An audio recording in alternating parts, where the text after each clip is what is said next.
Mu gihe u Rwanda rwibuka ku nshuro ya 31 Jenoside yakorewe Abatutsi mu 1994, ni ngombwa kongera gutekereza ku ngaruka z'igihe kirekire z'aya mateka ku buzima bwo mu mutwe bwa muntu, cyane cyane ku barokotse Jenoside ndetse n'abakomoka kuri bo. Kimwe mu bibazo bikomeye bishobora guterwa n'ihungabana rishingiye ku bikomere bikabije n'indwara yiswe Complex PTSD, Complex Post Traumatic Stress Disorder, ariyo ihungabana rikabije rishingiye ku bikomere by'igihe kirekire. Ndabasuje kandi mbaye ikaze mu kiganiro cyacu Psychology for Better Life, mu gace kacyo tubagezaho byinshi ku bibazo bigiye bitandukanye bijyanye n'ubuzima bwo mu mutwe. Uno munsi wa none rero tugiye kurebera hamwe icyiswe Complex PTSD, Complex Post Traumatic Stress Disorder, cyangwa se nyine ihungabana rikabije rikomoka ku bikomere by'igihe kirekire.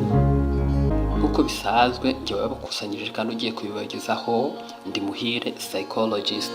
Mbahaye ikaze.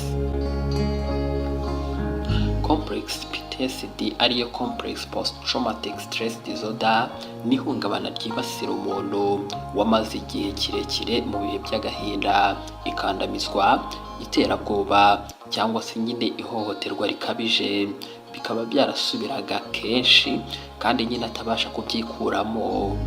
Ubusanzwe indwara ya Post Traumatic Stress Disorder isanzwe iterwa n'ikintu kimwe gikomeye giteye ubwoba cyangwa agahinda. Ariko rero iryo hungabana mu gihe umuntu abaye muri ayo makuba igihe kirekire, nko mu gihe cya Jenoside yakorewe Abatutsi, aho abantu bari bafungiranywe, bicwa urubozo, babura ababo, bamwe bagasambanywa ku gahato, abandi bakabuzwa ubuzima bwabo busanzwe. Ibyo bishobora gutera iyi ngiyi twise Complex PTSD, Complex Post Traumatic Stress Disorder, ihungabana rikabije. Reka mbanze mbagezeho itandukaniro hagati y'ihungabana risanzwe ndetse n'ihungabana rikabije ariryo Complex Post Traumatic Stress Disorder. Ihungabana risanzwe ariyo Post Traumatic Stress Disorder PTSD isanzwe iterwa n'igikorwa kimwe gikomeye nk'impanuka, urugomo cyangwa intambara, naho ihungabana rikabije ariryo Complex PTSD, mbese Complex Post Traumatic Stress Disorder, iterwa n'ibikomere by'igihe kirekire bikunze kuba byarabaye umuntu akiri umwana cyangwa mu bihe bituma nta bushobozi afite bwo kwirwanaho, nk'uko rero byagenze nyine kuri benshi mu gihe cya Jenoside yakorewe Abatutsi. Iyi ndwara rero hari ibimenyetso byayo. Uretse ibimenyetso bisanzwe bya PTSD cyangwa se rya hungabana risanzwe, nko gusubira mu byabaye, guhungabana ndetse no kudasinzira neza, iyi Complex PTSD irangwa kandi n'ibimenyetso bikurikira: harimo guhorana umubabaro ukabije cyangwa umujinya udashira, harimo kwiheba ndetse no kwikaya bikabije, umuntu akumva ntacyo amaze, yaramunzwe n'ikimwaro cyangwa icyaha, harimo kutizerana n'abandi ndetse no kugira ibibazo mu mubano n'abantu, harimo kudahuza n'isi cyangwa se nyine kwibagirwa ibyabaye, hazamo yewe kuva mu myizerere, kuva ku ndangagaciro wari usanzwe ufite cyangwa kwizera abantu n'isi muri rusange. Ibi byose bishobora kugira ingaruka zikomeye cyane ku mibereho y'umuntu ku giti cye, mu muryango, ku kazi cyangwa se nyine mu mashuri. Ushobora kuba utangiye kwibaza utese ubundi ni ibiki nyamukuru bitera iyi Complex PTSD cyangwa se nyine irihungabana rikabije?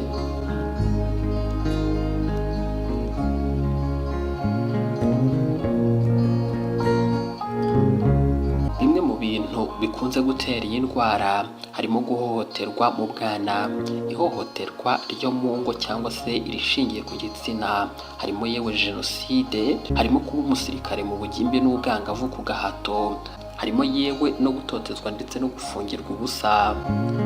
Abantu bibasirwa n'iyi ndwara baba barabaye mu buzima bubi cyane, aho bahoraga mu bukana kandi nta bushobozi bwo kubivamo bari bafite. Gusa nubwo bimeze gutyo, hari uburyo bugiye butandukanye bwo guhangana n'iyi ndwara cyangwa se n'ibikomere byo mu bwana. Nubwo ino complex PTSD itarashyirwa mu rutonde rwemewe rw'indwara mu gitabo cy'abaganga gikunzwe gukoreshwa kirimo indwara zigiye zitandukanye zo mu mutwe DSM-5, ishami ry'umuryango w'abibumbye ryita ku buzima OMS ryayemeje muri 2018 nk'indwara yigenga. Kugeza ubu ngubu bamwe mu bagaragaza ibimenyetso by'ino complex PTSD cyangwa se ihungabana rikabije bashobora gusuzumwa nk'indwara isanzwe y'ihungabana PTSD, ariko abaganga babifitiye ubumenyi bashobora kumenya itandukaniro bishingiye ku bimenyetso aba bombi baba bagaragaza. Mu kuvura ino ndwara hashobora gukoreshwa imiti isanzwe cyangwa se nyine ibiganiro byo kuvura psychotherapy nk'uburyo bwa MDR, eye movement desensitization and reprocessing. Izi ni tekinike zikoreshwa n'abaganga babyigiye mu gufasha abantu bagize ibi bibazo bigiye bitandukanye, harimo n'iyi ngiyi y'ihungabana rikabije, aho rero umuntu afashwa gutekereza ku byamubayeho buhoro buhoro kandi abigenzura, bikamufasha kubyakira ndetse no kubisesengura neza.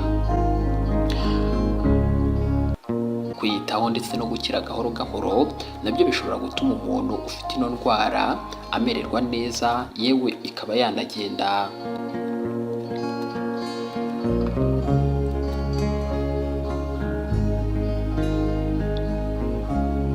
Uku kwiyitaho rero hashobora kubamo kwandika ibitekerezo byawe, gukora imyitozo y'umutuzo ibizwi nka mindfulness, ndetse no gushaka inkunga mu muryango cyangwa mu matsinda y'abahuye n'ibi bibazo.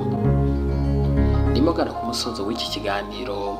Mu gihe twibuka Jenoside yakorewe Abatutsi, ni ingenzi kumenya ko ibikomere bitagaragarira amaso nabyo bigira ingaruka. Niba wowe cyangwa se ukunda mubangamiwe n'ihungabana, mukeneye ubufasha, ushobora kwegera muganga w'indwara zo mu mutwe cyangwa umujyanama mu by'ubuzima bwo mu mutwe wabyize. Guhumurizwa, kuvurwa ndetse no kwakira ni intambwe iganisha ku kubaho neza ndetse n'ubuzima bwuzuye n'ubwiyunge nyakuri. Dukomeze kwibuka twiyubaka. Iki ni ikiganiro Psychology for Better Life, mutegurirwa kandi mukanagezwaho nanjye Muhire Psychologist. Naho ubutaha mu kindi kiganiro.